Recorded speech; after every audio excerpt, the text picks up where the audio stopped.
وأنعم وله الشكر على ما له وهو الأول والآخر والظاهر والباطن وهو بكل شيء عليم والصلاة والسلام على حبيبك ونجيبك وصفيك من عبادك الذي أرسلته بالهدى ودين الحق ليظهره على الدين كله ولو كره المشركون أبي القاسم محمد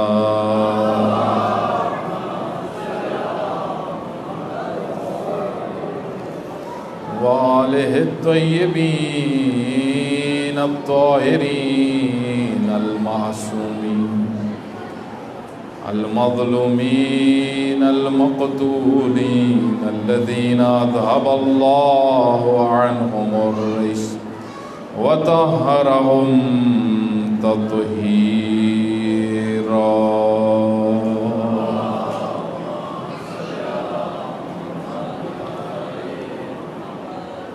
واللعنة الدائمة على أعدائهم أجمعين قال الله تعالى في كتابه المجيد والفرقان الحميد بسم الله الرحمن الرحيم إن الدين عند الله الإسلام صلوات پڑھ محمد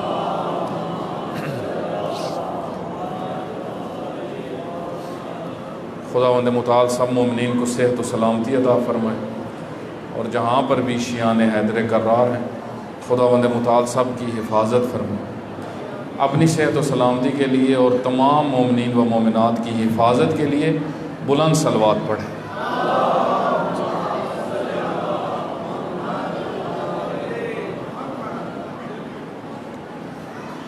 گزشتہ 2 راتوں میں آپ کی خدمت میں عرض کیا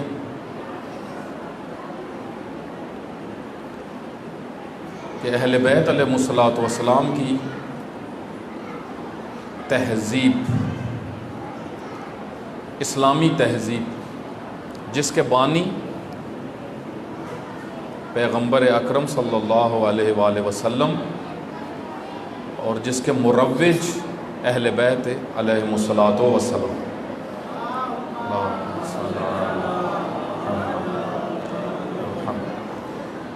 اسی تہذیب میں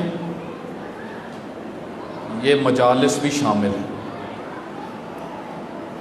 عزاداری اسی تہذیب کا حصہ ہے غم سید الشہداء علیہ السلام انبیاء کی سنت ہے اور ہر امت کے لیے اپنے نبی کی سنت پہ عمل کرنا ضروری ہے ہر نبی کے لیے ہر امت کے لیے اپنے نبی کی لیکن بعض کام ایسے ہیں جو سب انبیاء کی سنت قرار پائے ہیں سب انبیاء کی روش رہی ہے سب انبیاء کا طریقہ کار رہا سید الشہداء علیہ السلام کی عزاداری انبیاء کی بھی سنت رہی ہے اور رسول اللہ صلی اللہ علیہ وآلہ وسلم نے اسی سنت کو تکمیل کیا اور پھر اس کی ترویج اہل بیت علیہ الصلوۃ والسلام نے کی جس طرح دین کی ترویج اہل بیت نے کی پیغمبر گرامی صلی اللہ علیہ وآلہ وسلم کو اتنی فرصت نہیں ملی کہ حضرت تمام جزیات دین و احکام کو تفصیل سے بیان کریں اگرچہ دین کامل ہو گیا الیوم اکملت لکم دینکم واتممت علیکم نعمتی ورضیت لکم الاسلام دینا آیات غدیر بڑی مہم ہیں آیات غدیر خود ایک موضوع ہے کہ غدیر کے دن اور غدیر کے واقعے کے اندر کون کون سی آیات نازل ہوئی ہیں۔ پہلی آیت جو نازل ہوئی وہ 67 نمبر آیت ہے سورہ مائدہ کی، یا ایھا الرسول بلغ ما انزل الیک من ربک وَإِن لَّمْ تَفْعَلْ فَمَا بَلَّغْتَ رِسَالَتَهُ وَاللَّهُ يَعْصِمُكَ مِنَ النَّاسِ إِنَّ اللَّهَ لَا يَهْدِي الْقَوْمَ الْكَافِرِينَ۔ اے رسول آپ پہنچا دیں اس حکم کو جو نازل ہوا ہے، اور وہ حکم ولایت نازل ہوا ہے۔ آیت اللہ جوادی عاملی فرماتے ہیں جس طرح قرآن شب قدر میں نازل ہوا، اس طریقے سے ولایت سیاسی امیر المومنین غدیر کے یوم نازل ہوئی ہے۔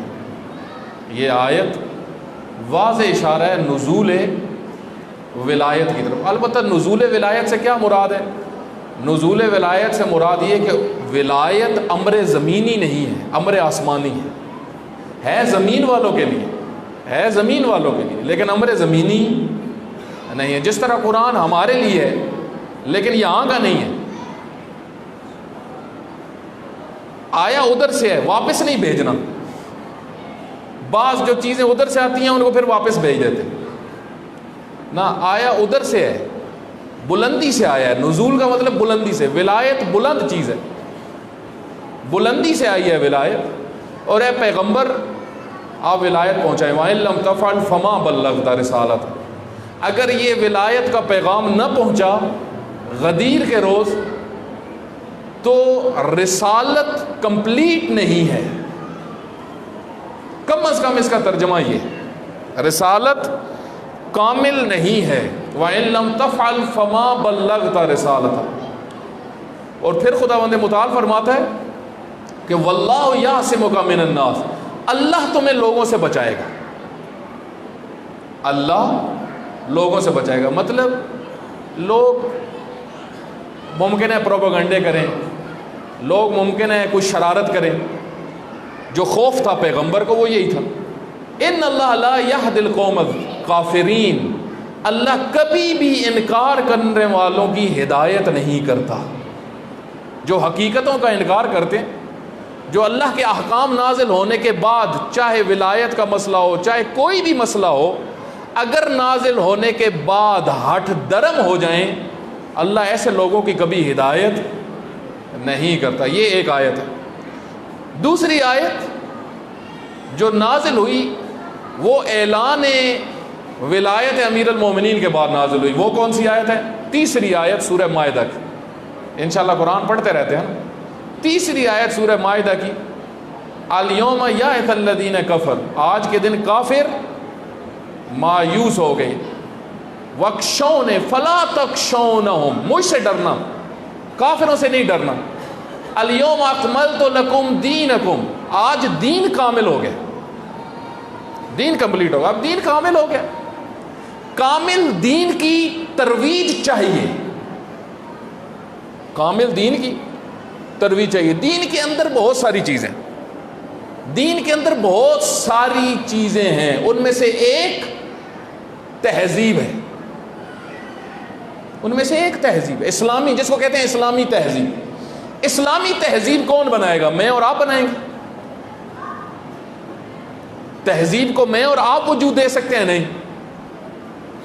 تہذیب کو وجود شریعت کے بانی، شریعت جن کے ذمے ہے، یہ بہت مہم ہے۔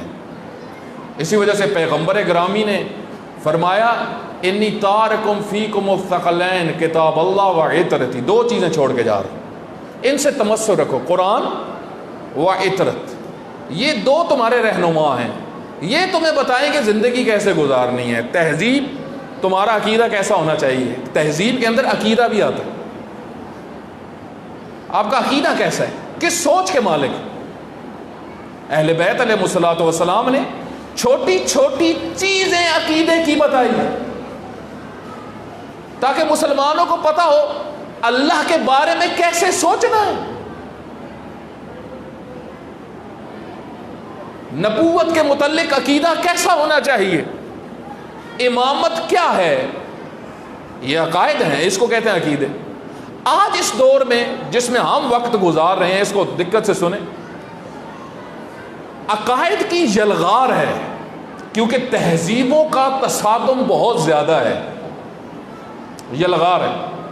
ہندوستان کی اپنی تہذیب ہے، ایک بڑی تہذیب، انگلینڈ کی اپنی تہذیب ہے جو یورپ کی تہذیب، امریکہ کی الگ تہذیب ہے، چائنا کی الگ تہذیب ہے، ان کے عقیدے الگ ہیں، ان کا رہن سہن کا سٹائل الگ ہے، ان کا اٹھنے بیٹھنے کا سٹائل، لائف سٹائل الگ ہے۔ یہ تہذیبیں آپس میں ٹکراتی ہیں۔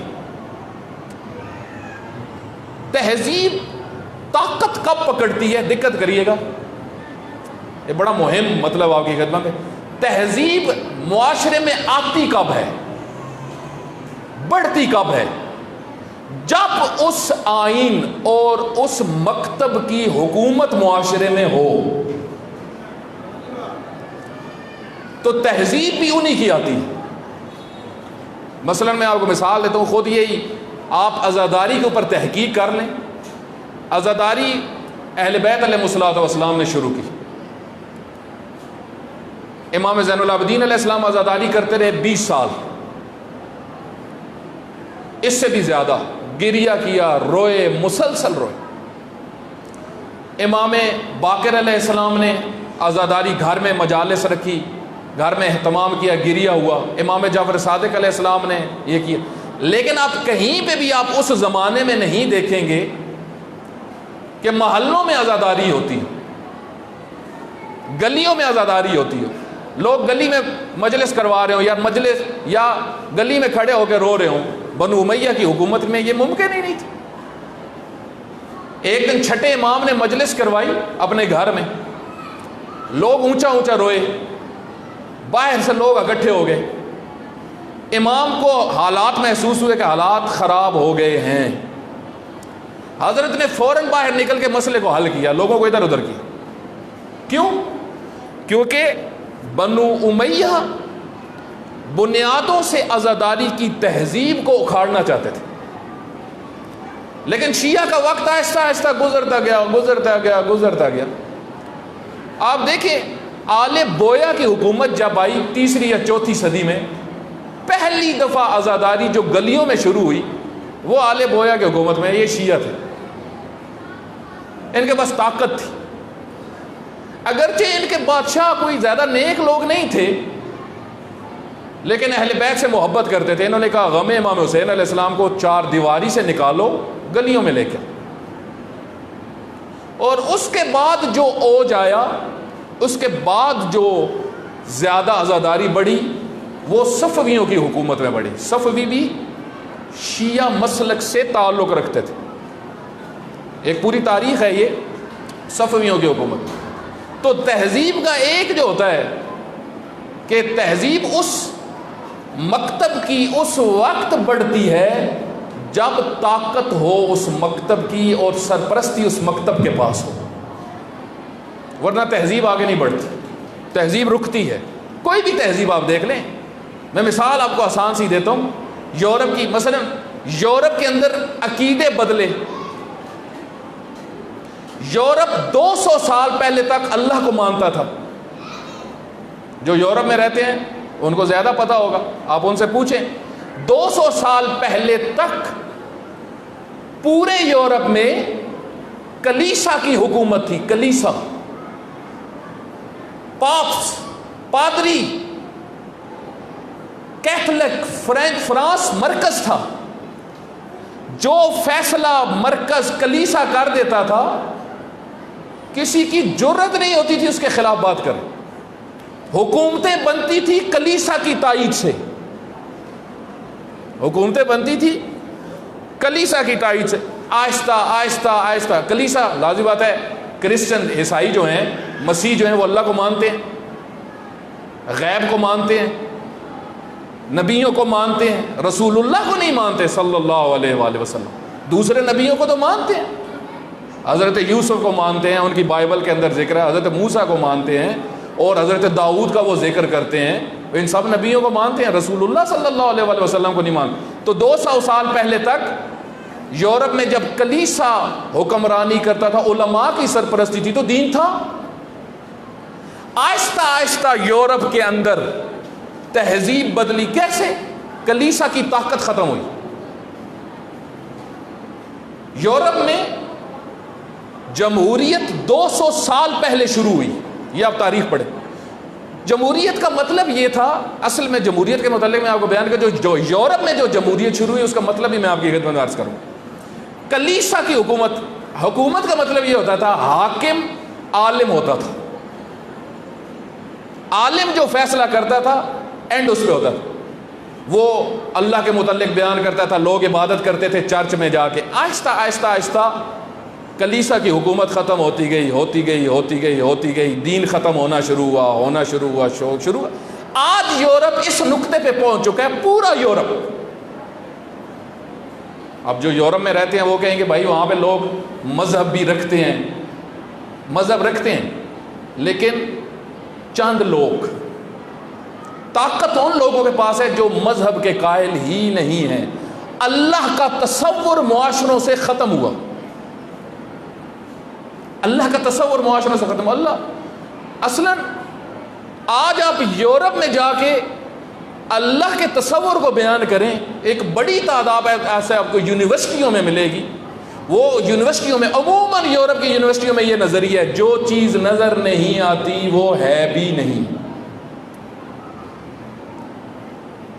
تو یہ یورپ کی تہذیب، طاقت ہے یورپ کے پاس، امریکہ کے پاس طاقت ہے، پوری دنیا میں یہ یلغار ہے۔ ابھی پوری دنیا میں آج سب سے بڑا خطرہ جو چیز بنی ہوئی ہے وہ عقیدے ہیں۔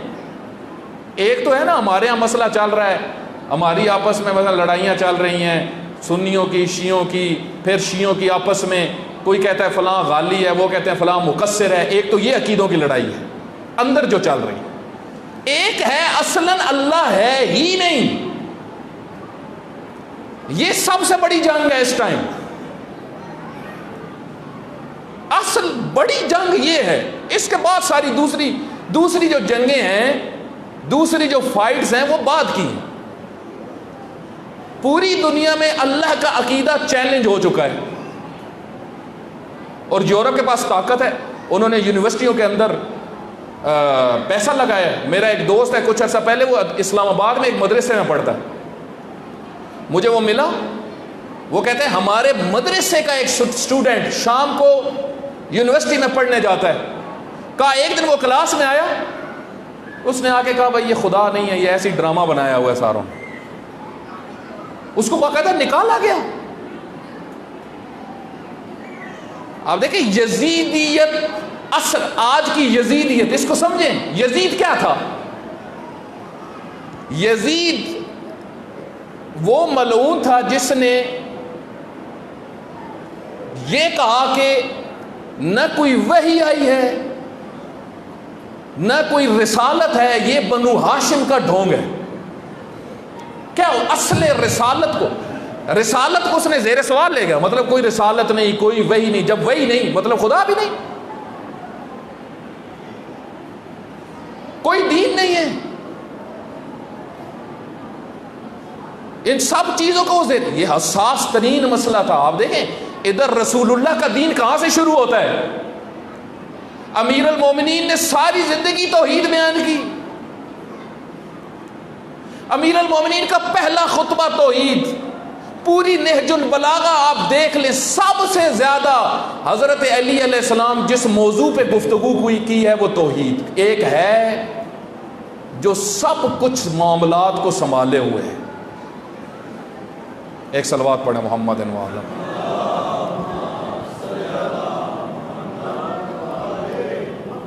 اصل تو یہ ہے نا، رسول اللہ صلی اللہ علیہ وسلم نے جب دین کی تبلیغ شروع کی، دقت کریں، جب رسول اللہ نے دین کی تبلیغ شروع کی، غیبت سے شروع کی کہ غیبت نہ کرو، چوری نہ کرو، تہمت نہ لگاؤ، یہ موضوع ہیں۔ پیغمبر نے یہ سارے موضوعات بیان کیے، لیکن پیغمبر نے سب سے پہلے تبلیغ کہاں سے شروع کی؟ پہلا پہلا جملہ پیغمبر اکرم کا، جہاں سے دین شروع ہوتا ہے، اس کے بغیر دین کا تصور ہی نہیں ہے۔ پہلا جملہ پیغمبر اکرم کا، لا قولوا لا الہ الا اللہ تفلحوا، لا الہ الا اللہ کہو گے فلاح پا جاؤ گے۔ یہ پہلا جملہ ہے پیغمبر گرامی کی تبلیغ کا۔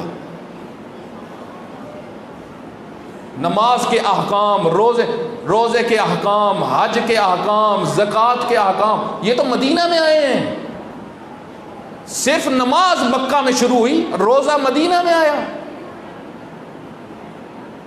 اور بہت سارے احکام۔ سورہ بقرہ پوری، جس میں احکام زیادہ ہیں، جن جن صورتوں میں احکام زیادہ ہیں وہ سب مدنی ہیں۔ جن قرآن کی صورتوں میں توحید ہے، نبوت ہے، امامت ہے، قیامت ہے، یہ سب مکی۔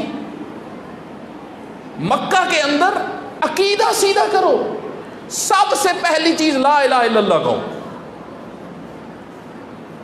ایک ہے جو نظر نہیں آتا لیکن ہے۔ قرآن کریم میں شروع بھی خداوند متعال سورہ بقرہ کے آغاز میں فرماتے ہیں الف لام میم ذالک الکتاب لا ریب فیہ ھدی للمتقین الذین یؤمنون بالغیب۔ غیب پر ایمان اسلامی معاشرے میں اور کافر معاشرے کا بنیادی ترین فرق یہ ہے، اسلامی معاشرہ کہتا ہے ایک غیب ہے جو حقیقت ہے، اور وہ اللہ ہے جس نے سب کو خلق کیا، جس نے سب کو پیدا کیا، جو سب کو رزق دے رہا ہے، جو سب کا رب ہے، جو سارے معاملات کو چلا رہا ہے۔ یہ عقیدہ انسان کو اسلام کے دائرے میں داخل کرتا ہے۔ امیر المومنین نہج البلاغہ کے پہلے خطبے میں فرماتے ہیں اول دین معرفت ہو، دین کا آغاز معرفت سے، اللہ کی معرفت سے۔ اللہ کی معرفت کے بغیر دین کا تصور ہی نہیں ہے۔ تو آپ دیکھیں یزیدی ثقافت آج کیا کر رہی ہے؟ مسلمانوں کے اندر ایک بہت بڑا فتنہ جو اس ٹائم ہے وہ سیکولرزم کا فتنہ ہے۔ کمیونسٹ لوگ یونیورسٹیاں پر ہیں، جو یورپ سے اسکالر پڑھ کے آ رہا ہے ان میں سے 90% اللہ کے قائل نہیں۔ تو خطرہ تو ہے، نئی نسل ہو، یہ ہے وہ یزیدی کلچر، یہ ہے وہ یزیدی سوچیں جو سوسائٹی میں بہت عام ہے۔ اب اس کے مقابلے میں اہل بیت علیہ الصلوۃ والسلام، اس کے مقابلے میں اس یزیدی یلغار کو روکنے کے لیے دعائے عرفہ پڑھے، امام حسین علیہ السلام کی ایک صلوات پڑھے، محمد وعلی۔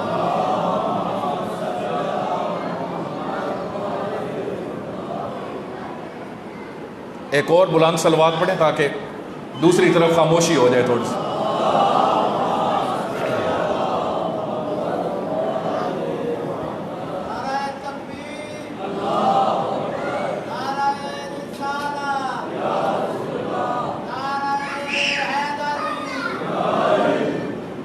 آپ دیکھیں دعائے عرفہ انشاءاللہ آپ میں سے بہت سارے بزرگ پڑھتے ہوں گے۔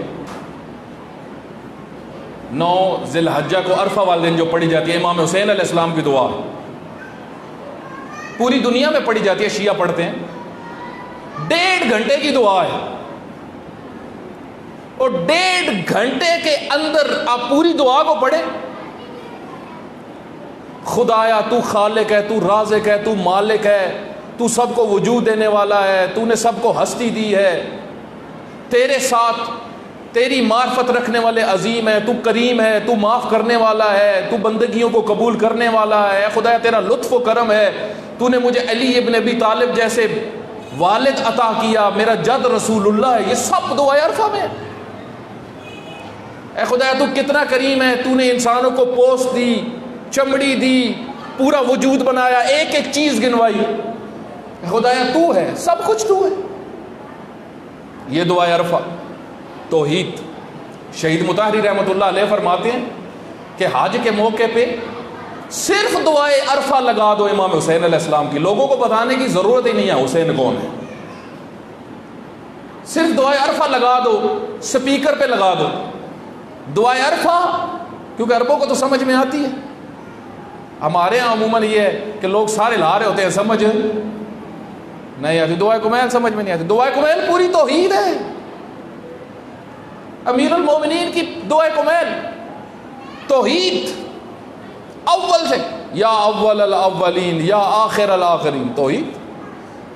امیر المومنین علی ابن ابی طالب علیہ السلام سب سے بڑے مبلغین توحید. حضرت جنگ میں جنگ کر رہے ہیں, جنگ کے دوران حضرت کی نگاہ آسمان کی طرف تھی.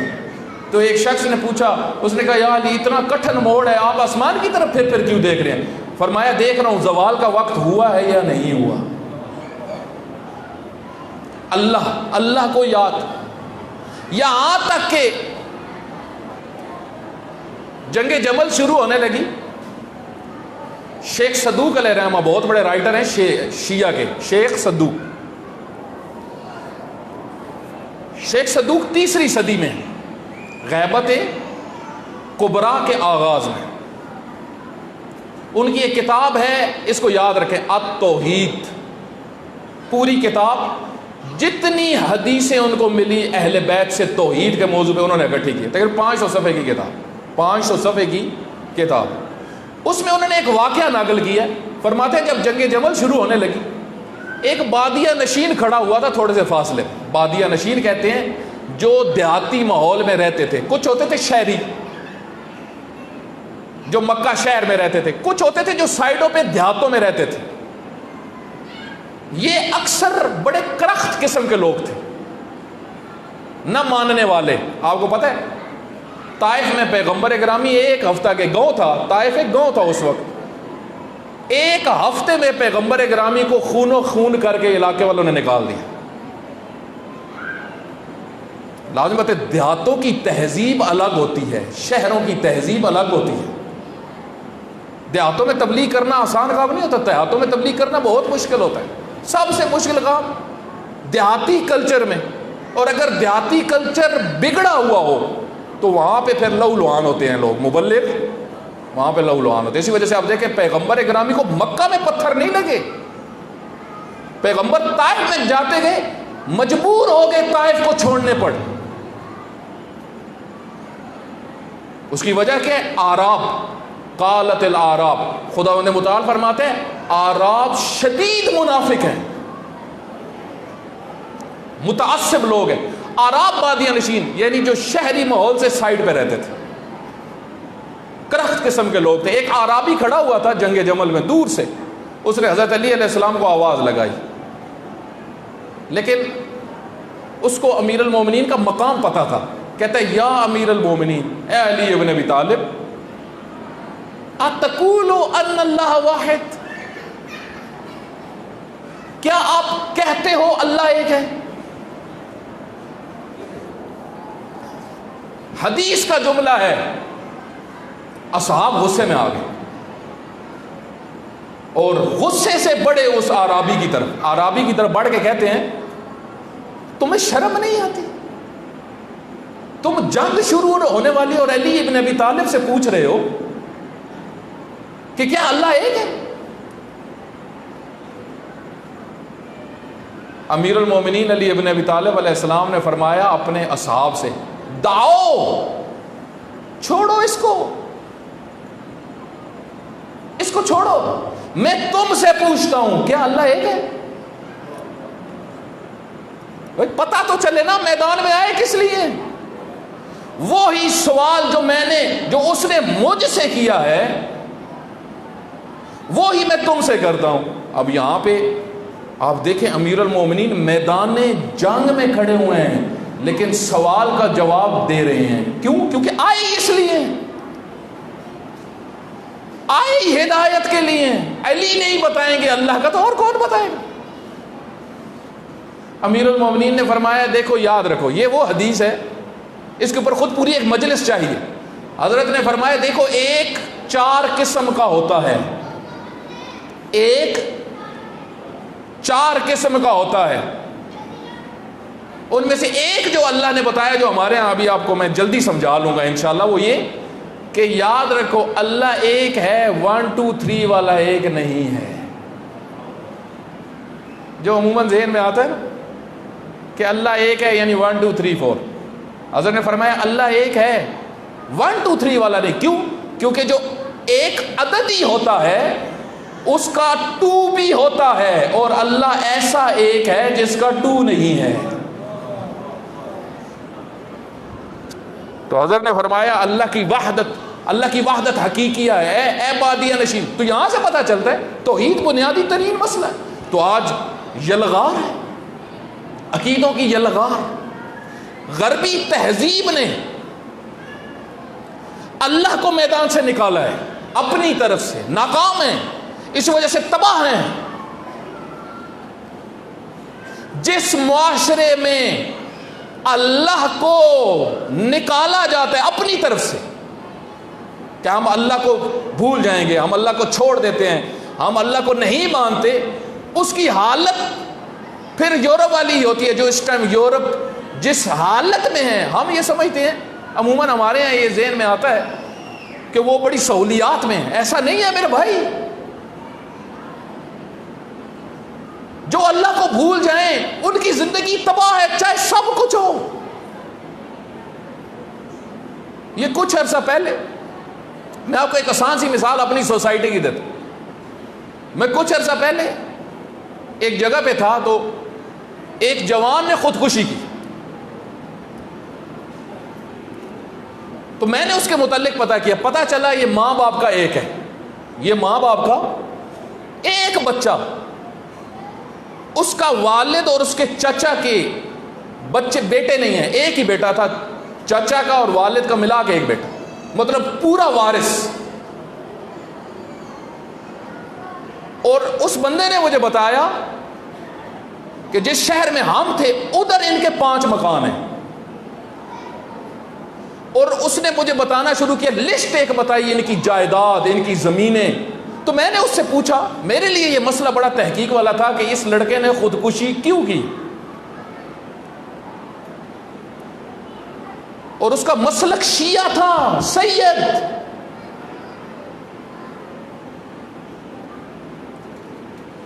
تو اتفاق یہ ہوا کہ ایک دن میں ادارے میں بیٹھا ہوا تھا سرگودا میں، تو ایک جوان مجھ سے، ایک ذاکر ہی ہیں، تو وہ مجھے ملنے کے لیے آئے. تو میں نے ان سے اس کے متعلق پوچھا.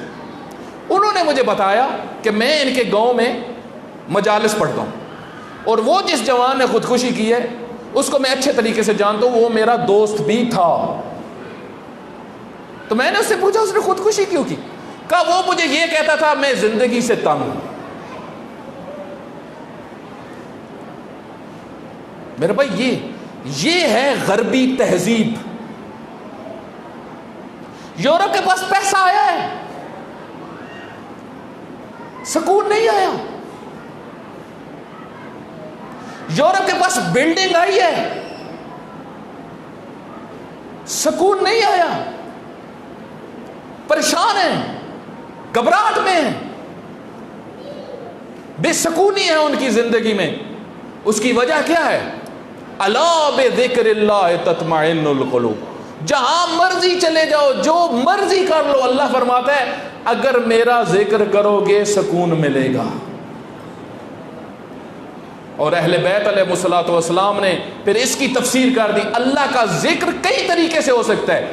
ایک یہ بتایا ہے نحن ذکر اللہ، ہم اہل بیت ہی اللہ کا ذکر ہیں. ہم اہل بیت اللہ کا ذکر ہیں. ذکر علی عبادت، علی کا ذکر عبادت. کیوں؟ کیونکہ ذکر علی ذکر اللہ. میرے بھائی جہاں پہ اہل بیت کا ذکر ہو، جہاں پہ ان کی اطاعت ہو، جہاں پہ ان کی فرما برداری ہو، وہاں پہ بے سکونیاں نہیں ہوتی.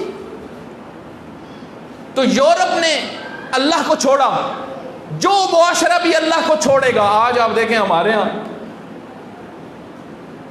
ہر کسی کو ہم سامنے رکھتے ہیں سوائے اللہ کے. اپنے زندگی کے کوئی مسئلہ ہو، کوئی شادی ہو، کوئی غمی ہو، کوئی مسئلہ ہو، ہمیں اللہ کتنا یاد. امام حسین علیہ السلام کی اب زندگی کا مطالعہ کریں. عاشور کے دنوں میں، عاشور کے دن جب سخت ترین مرحلہ آیا، امام حسین علیہ السلام کا یہ جملہ ہے، حون علیہ اے خدایا میرے لیے مصیبتیں آسان ہو گئی ہیں. کیوں؟ کیونکہ بے عین اللہ، یہ تیرے سامنے ہے، یہ تیرے سامنے، تو دیکھ. مثلا یہ بے سکونی کیوں ہوتی؟ بے سکونی کئی وجہ سے ہو سکتی. لوگ تنگ کرتے ہیں، رسول اللہ کو لوگوں نے بہت تنگ کی، رسول اللہ کو رشتہ داروں نے بہت تنگ کی. لوگ بے سکونی اس وجہ سے ہوتی ہے. جتنے رشتے آپ تصور کر سکتے ہیں رسول اللہ کے تھے. بہت سارے تعلقات رسول اللہ کے ایسے تھے جنہوں نے ان کو اذیت دی، لیکن رسول اللہ کی زندگی میں ذرہ بھر بھی ٹینشن تھی. امیر المومنین کی زندگی میں ذرہ بھر بھی ٹینشن تھی.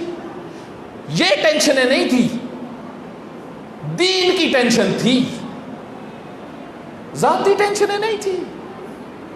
ہاں یہ دکھ ہوتا تھا دین پامال ہو رہا ہے. امام حسین علیہ السلام کو جو چیز بیٹھنے نہیں دیتی تھی وہ یہ نہیں ہوتا تھا کہ بعض اوقات حالات سخت ہو گئے. جب بنو امیہ کی حکومت تھی، آپ تاریخ پڑھیں، یہ عموماً یہ حصہ نہیں پڑھا، عموماً آپ نے کم سنا ہوگا. امام مجتبیٰ کی شہادت سے لے کے 61 ہجری کا تک کتنا زمانہ ہے؟ 13 سال.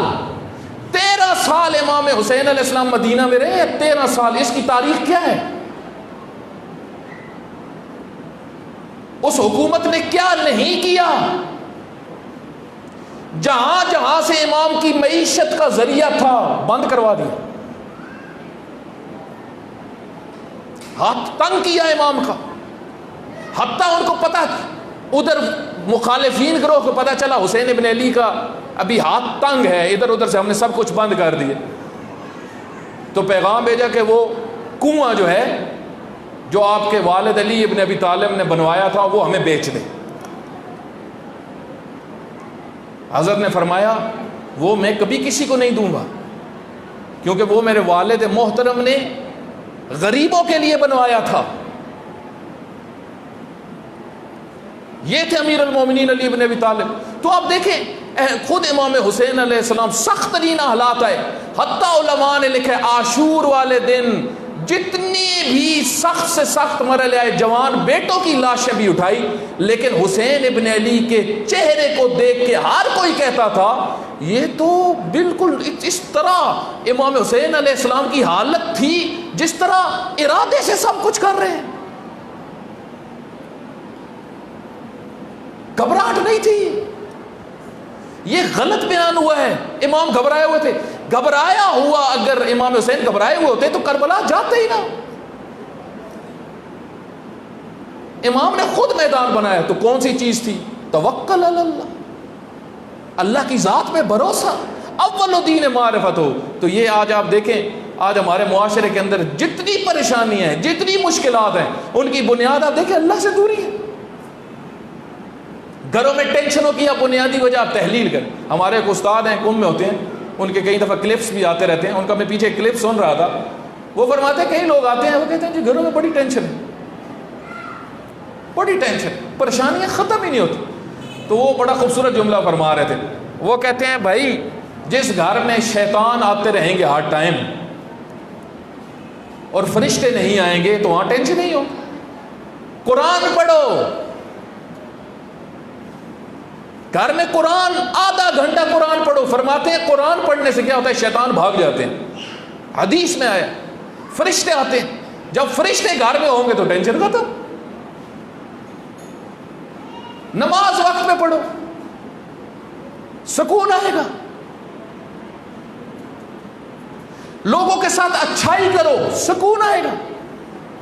فقراء کی مدد کرو، سکون آئے گا. مثلا آپ دیکھیں جو میں آپ کی خدمت میں عرض کروں، غربی اللہ کو جب نکالا اخلاق ختم.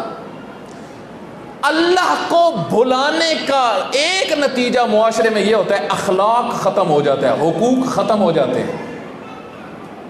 بس میں آخری بات آپ کی خدمت میں عرض کرتا ہوں، کل انشاءاللہ اس کو میں تفصیل سے عرض کروں. ایک کتاب ہے، بہت سارے بزرگ یورپ میں رہے، انہوں نے یورپ کے کلچر کو پڑھا. علامہ اقبال رحمۃ اللہ علیہ نے یورپ کے متعلق بڑا کچھ لکھا ہے. علامہ اقبال کیونکہ یورپ میں لندن میں رہے لیکن لندن ہی نہیں تھے. رہے لندن میں لیکن لندن ہی نہیں تھے.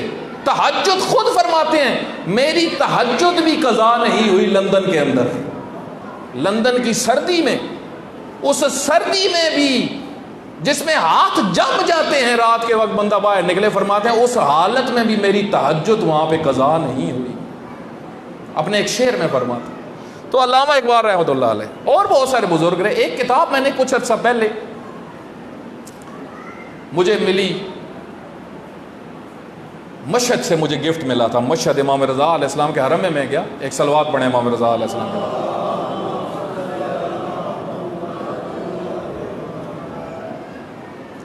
ایک رائٹر ہیں، کچھ عرصہ پہلے فوت ہوئے ہیں، آغا مجتبیٰ موسوی لاری، ان کی بہت ساری کتابیں ہیں۔ ایک کتاب ان کے انسان کے کمال میں اخلاق کا کردار، یہ کتاب حتماً پڑھنی چاہیے۔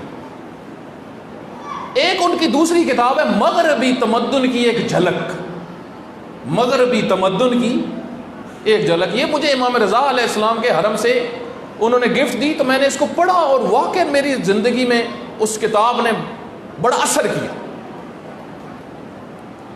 اس کے اندر انہوں نے بہت کچھ ذکر کیا کہ میں جرمنی میں رہا، میں نے بہت کچھ دیکھا۔ کہتے ہیں ایک دفعہ میں آیا، انہوں نے ایک موضوع چھیڑا، کتوں کا میک اپ یورپ میں، کتوں کا میک اپ۔ پاکستان میں تو ابھی بندوں کا شروع ہوا ہے نا، ادھر کتوں کا۔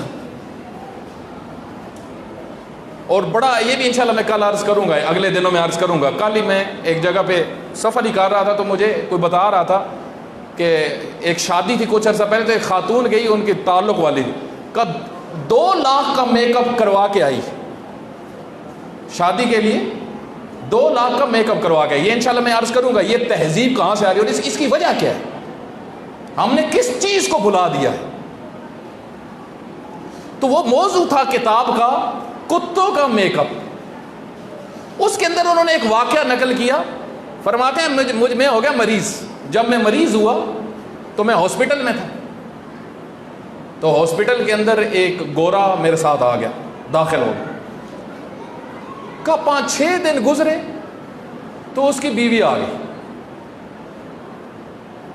اس نے اس کو کہا گڈ بائی، تو وہ جب چلی گئی تو یہ رونا شروع ہو گیا، اس کی آنکھوں میں آنسو آئے۔ تو میں نے اس سے کہا کہ تم رو کیوں رہے ہو؟ وہ عالم کہتے ہیں میں نے اس سے پوچھا رو کیوں رہے ہو؟ کہا یہ میری بیوی ہے، میں نے بڑی خدمت کی ہے اپنے فیملی کی، بڑی خدمت کی،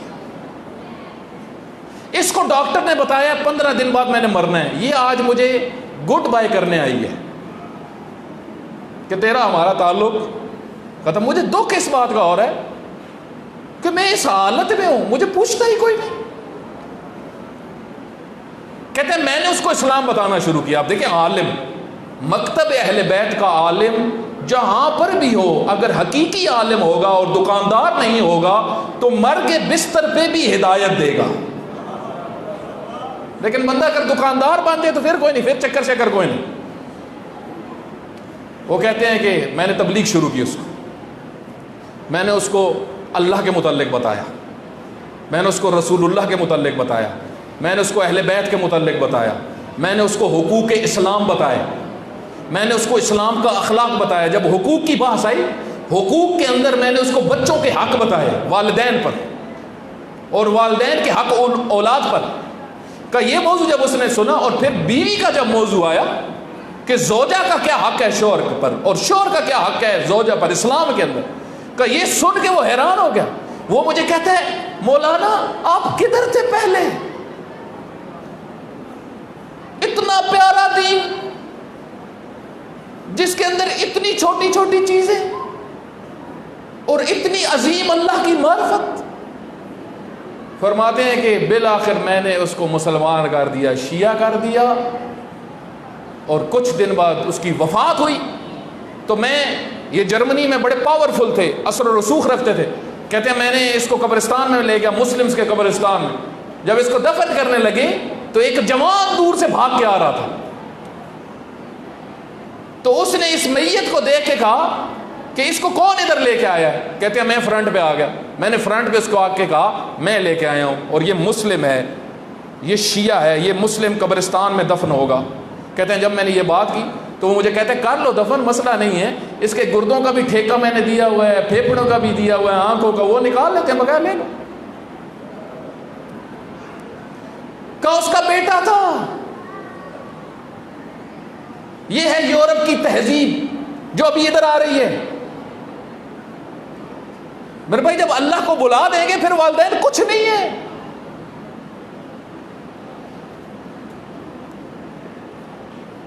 ہمارے ایک رشتہ دار فوت ہو گئے، وفات پا گئے، وہ کہتے ہیں کچھ عرصہ ان کی فیکٹری تھی، وہ کہتے ہیں کہ میں بیٹھا ہوا تھا اپنے دفتر میں، ایک جوان آیا میرے پاس، جو وہ جوان آیا تو تھوڑی دیر بیٹھا چلا گیا، جب واپس گیا تو اگلے دن اس کا باپ آیا، مجھے کہتے ہیں کہ کل میرا بیٹا ادھر آیا تھا، آپ نے اس کو کیا کہا؟ انہوں نے کہا ہوا کیا؟ کہا کئی سالوں سے وہ مجھ سے بات نہیں کرتا تھا، لیکن کل وہ میرے پاؤں میں گر گیا آ کے۔ تو وہ کہتے ہیں کہ میں نے دیکھا دروازے کے اوپر ایک چھوٹی سی حدیث امام جعفر صادق کی لکھی ہوئی تھی کہ جو شخص، صلوات پڑھیں حضرت کی ذات پر،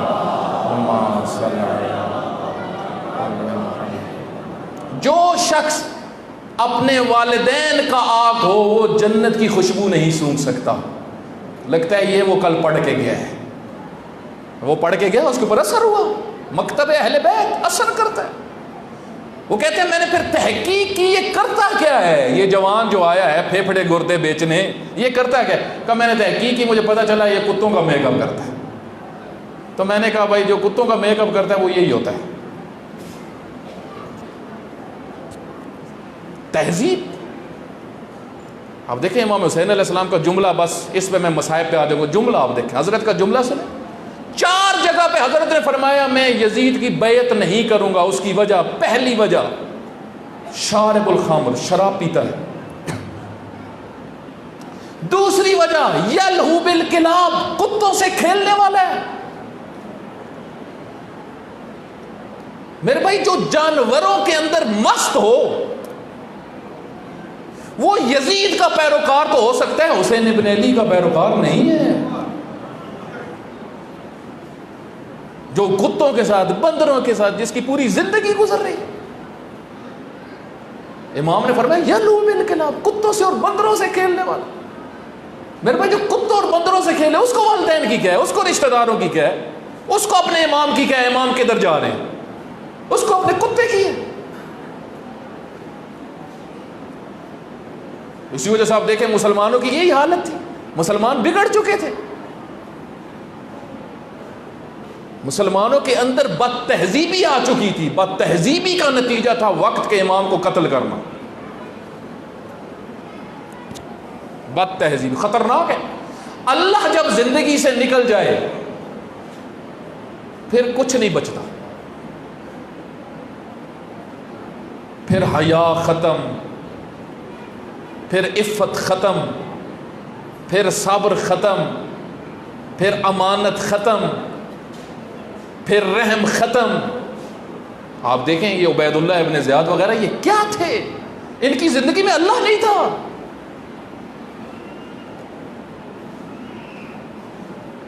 وَمَنْ خَافَ مَقَامَ رَبِّهِ، جو اللہ کے مقام کا خوف رکھتا ہو اس کے لیے 2 جنتیں ہیں۔ حضرت مسلم بن عقیل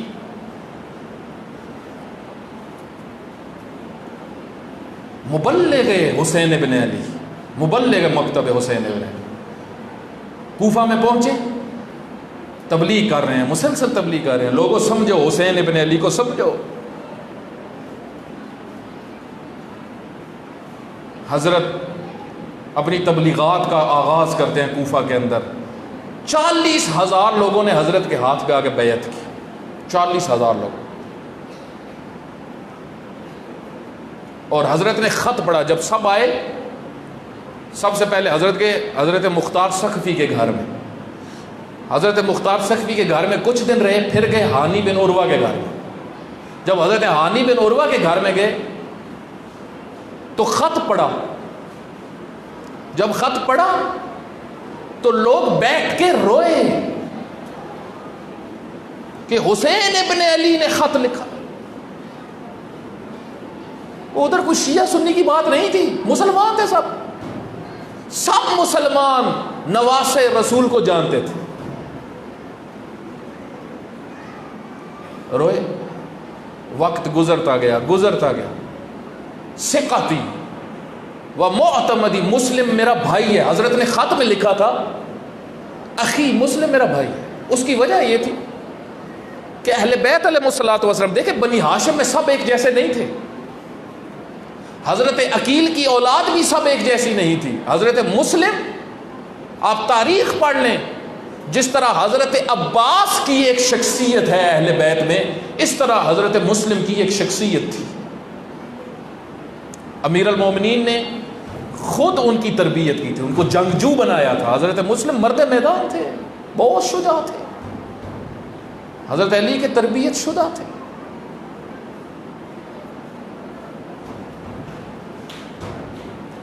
جب پہنچے ادھر سے یزید کو سمجھ لگ گئی کہ وہ آ گئے. خط جو گیا اس کو کہ اگر تو کسی کو نہیں بھیجتا تو مسلم کوفہ لے جائے گا.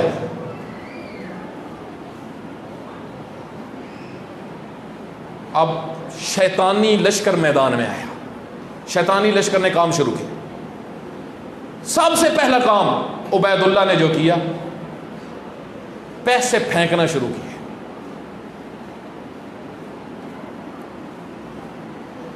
اثر کرنا شروع کیا. دوسرا کام جو اس نے کیا، ڈرانا شروع کیا لوگوں کو. دیکھیں ٹیکنیک، اس شیطانی ٹیکنیک. ڈرانا شروع کی. کہا شام سے ان کو کون لشکر آ رہا ہے، جو بھی مسلم بن عقیل کا ساتھ دے گا اس کو نہیں چھوڑے گا. خواتین ڈر گئی. سب سے پہلے تو خواتین ڈری.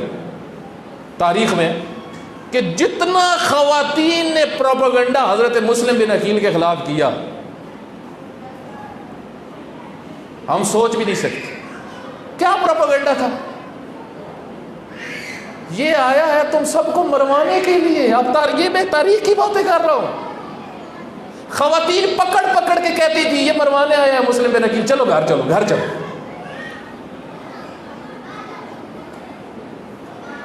40,000 غائب. 40,000 غائب.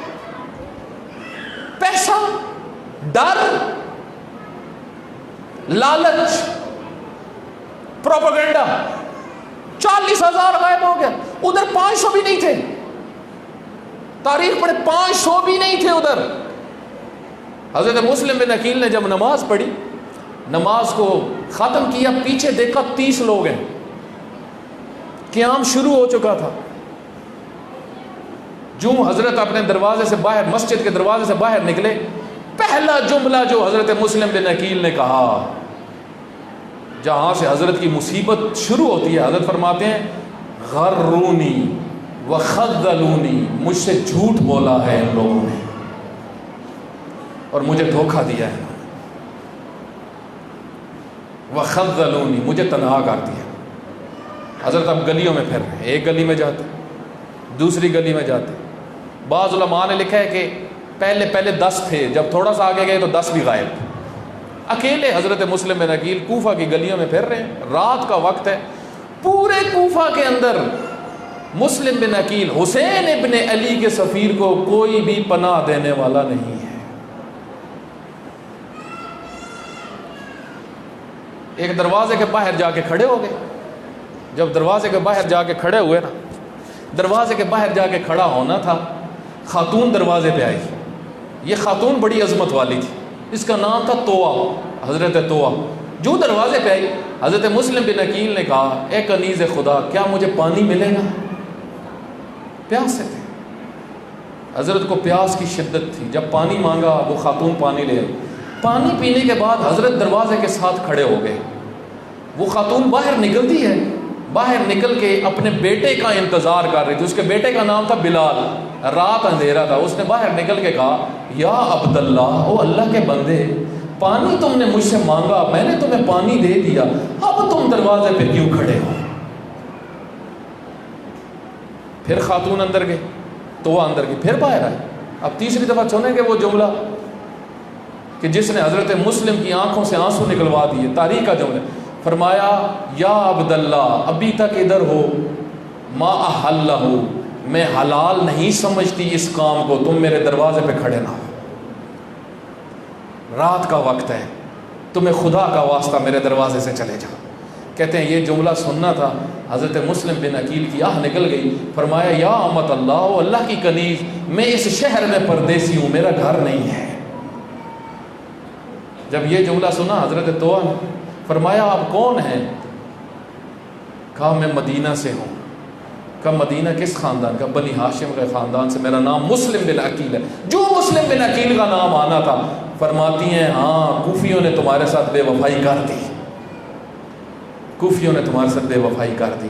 یہ جملہ سننا تھا، فوراً کہا آپ باہر کیوں کھڑے ہو، اندر آئیں، آپ تو ہمارے مہمان ہو۔ کوفیوں نے بے وفائی کی، لیکن ہم بے وفائی نہیں کریں گے، آ جائیں، مہمان ہیں۔ اندر آ گئے حضرت مسلم بن عقیل، ایک کمرے میں لے گئی، اس کمرے میں بٹھا دیا، اور کمرے میں بٹھانے کے بعد پانی بھی لے آئی، کھانا بھی لے آئی، لیکن مقتل کے جملے ہیں، حضرت مسلم نے نہ پانی پیا نہ کھانا کھایا، اسی حالت میں نماز پڑھنا شروع کی، نماز پڑھتے رہے۔ ایک وقت گزرا، مقتل کے جملے ہیں، حضرت مسلم بن عقیل کی آنکھ لگ گئی، آنکھ کا لگنا تھا، امیر المومنین نے خواب میں آ کے کہا اے مسلم آج تمہارا آخری دن ہے، آج تمہارا آخری دن۔ حضرت مسلم کی آنکھ کھلی، انا للہ و انا الیہ راجعون۔ جو حضرت طویٰ کمرے میں کوئی چیز لے کے آئی، حضرت مسلم نے فرمایا علی ابن ابی طالب میرے چچا میری خواب میں آئے ہیں اور مجھے کہہ رہے ہیں کہ اے مسلم کل تم نے ہمارے ساتھ مل جانا ہے۔ اس کا مطلب یہ ہے اے کنیز خدا یہ میری آخری رات ہے۔ وقت گزرتا گیا، وہ اس کا جو بیٹا تھا اعلی کار تھا بلال، وہ رات کے وقت آتا ہے، آ کے کہتا ہے اے ماں تم پھر کھانے کی چیزیں لے کے جاتی ہو اس کمرے میں، اس کمرے میں کون ہے؟ کہا کسی کو بتانا نہ، اس کمرے میں سفیر حسین مسلم بن عقیل ہے۔ کہتا ہے اے ماں میں نہیں بتاؤں گا، لیکن یہ منحوس رات میں ہی نکلتا ہے اور خبر جا کے اشعث کو دیتا ہے کہ جس کو تم ڈھونڈ رہے ہو وہ ہمارے گھر میں۔ کہتے ہیں اب لشکر نے آنا شروع کیا، ادھر فجر کا وقت قریب ہوا، حضرت مسلم نے فجر کی نماز ادا کی۔ فجر کی نماز ادا کرنے کے بعد کہتے ہیں تیاری کرنا شروع کی، اتنے میں گھوڑوں کے ٹاپوں کی آواز آئی۔ جو گھوڑوں کے ٹاپوں کی آواز آئی، حضرت طویٰ سامنے آ کے کھڑی ہو گئی اور کھڑی ہو کے کہتی ہیں اے عبداللہ، اے مسلم بن عقیل، آپ باہر نہیں جا سکتے، یہ ظالم ہیں، آپ کو قتل کر دیں گے۔ اس وقت میرے استاد محترم یہاں پہ ایک جملہ پڑھ رہے تھے، وہ فرماتے ہیں یہاں پہ حضرت مسلم بن عقیل نے عجیب جملہ فرمایا اے کنیز خدا آگے سے ہٹ جاؤ، یہ وہ ہیں جو یہ دیکھتے نہیں ہیں کہ گھر میں خاتون ہے یا نہیں ہے، اور انہوں نے پہلے بھی ایسا ہی کیا تھا، انہوں نے پہلے بھی کبھی نہیں دیکھا کہ کون گھر میں ہے کون گھر میں نہیں ہے۔ وہ کہتے ہیں گھر کے اندر گھسے، بعض علماء نے لکھا ہے گھر کے اندر گھسے، حضرت پہ حملہ کیا، حضرت حملے کا جواب دیتے رہے، لڑتے رہے اکیلے حضرت مسلم بن عقیل جب تھک گئے نا اور کوئی بھی ان کے مقابلے میں نہیں آ رہا تھا، اشعث نے کہا یہ شیر ہے علی کا تربیت شدہ، چھتوں پہ چڑھ جاؤ، مسلم پہ آگ پھینکو۔ حضرت مسلم پہ آگ پھینکنا شروع کی۔ جب آگ پھینکنا شروع کی نا، حضرت مسلم کا جملہ ہے، حضرت مسلم نے فرمایا او کوفی ہو، آگ تو ایسے پھینک رہے ہو جیسے میں مسلمان ہی نہیں ہوں، آگ تو ایسے پھینک رہے ہو جیسے میں یہود اور نصارہ سے تعلق رکھتا ہوں، اس طریقے سے کوئی رویہ کرتے ہیں، آل رسول سے یہ رویہ کر رہے ہو۔ وہ کہتے ہیں ایک ظالم نے وار کیا، بس میں نے مختصر پڑھا، اس کی حضرت کی پشت میں لگنا تھا وار کا، حضرت کے ہاتھ سے تلوار چھوٹ گئی، تلوار کا چھوٹنا تھا، حضرت کو پکڑ کے لے جا رہے تھے، جب لے جا رہے تھے مقتل کے جملے ہیں، حضرت نے رونا شروع کیا۔ جب حضرت نے رونا شروع کیا، ایک منحوس اور ملعون پاس بیٹھا ہوا تھا، وہ کہتا ہے مسلم تو بڑا مرد بنتا ہے، تیری آنکھوں سے آنسو کیوں آ رہے ہیں؟ اس وقت حضرت مسلم کی آہ نکل گئی، فرماتے ہیں میں اپنے لیے نہیں رو رہا، میں اس کے لیے رو رہا ہوں جس کو میں نے خط لکھ دیا اور وہ اپنی بہنوں کے ساتھ کوفہ کی طرف آ رہا ہے۔ کوئی ہے جو خط لکھے حسین ابن علی کو کہ کوفی تو بے وفا نکلے، اے حسین ابن علی نہ یہ کوفہ۔ وہ کہتے ہیں مسلم کو پکڑ کے لے گئے دارالامارہ میں، عبید اللہ سامنے بیٹھا ہوا تھا، ایک ملعون کہتا ہے مسلم تم نے سلام نہیں کیا۔ حضرت نے فرمایا میرا امیر یہ نہیں ہے، میرا امیر حسین ہے، میں ایسوں کو سلام نہیں کرتا۔ مقتل کے جملے، حضرت کو پیاس بہت شدید تھی، کافی دیر لڑتے رہے، جنگجو کو پیاس لگتی ہے، جنگجو کو پیاس لگتی ہے، بہت شدید پیاس تھی۔ پانی پہ نظر پڑی، جب پانی پہ نظر پڑی تو ایک سے کہا مجھے پانی ملے گا، مجھے پانی پلا۔ کہتے ہیں پانی لے کے آئے، جو حضرت نے اپنا لب آگے کیا، خون کا قطرہ گرا، پانی کو واپس کر دیا، پھر دوسری دفعہ آیا، پھر خون کا قطرہ گرا، پھر پانی کو واپس بھیج دیا۔ جب تیسری دفعہ آیا حضرت کا سامنے والا دانت گرا، دانت کا گرنا تھا یہی کہا انا للہ و انا الیہ راجعون، لگتا ایسے میرا رزق ختم ہو گیا ہے، میرا رزق ختم ہو گیا۔ کہتے ہیں حکم ہوا، ملعون عبید اللہ نے کہا کہ لے جاؤ دارالامارہ کی چھت پہ اور مسلم کے سر کو جدا کرو اور دھڑ کو زمین میں پھینکو۔ یہی کیا گیا، لیکن بات یہاں تک ختم نہیں ہوئے۔ بس آخری جملہ کہتے ہیں کہ امام حسین علیہ السلام کوفہ کی طرف آ رہے تھے، دو لوگ سامنے سے نظر آئے۔ امام حسین علیہ السلام نے ان سے پوچھا کہاں سے آ رہے ہو؟ انہوں نے کہا ہم کوفہ سے آ رہے ہیں۔ حضرت نے فرمایا کوفہ کے حالات کیا ہیں؟ انہوں نے کہا حسین تنہائی میں آ جاؤ بتاتے ہیں۔ اس کی وجہ یہ ظاہر یہ لگتا ہے، اس کی وجہ یہ تھی کیونکہ وہ نہیں چاہتے تھے یہ خبر خواتین تک پہنچے۔ تنہائی میں لے گئے، جب تنہائی میں لے کے گئے نا تو حضرت نے فرمایا بتاؤ کیا ہوا ہے؟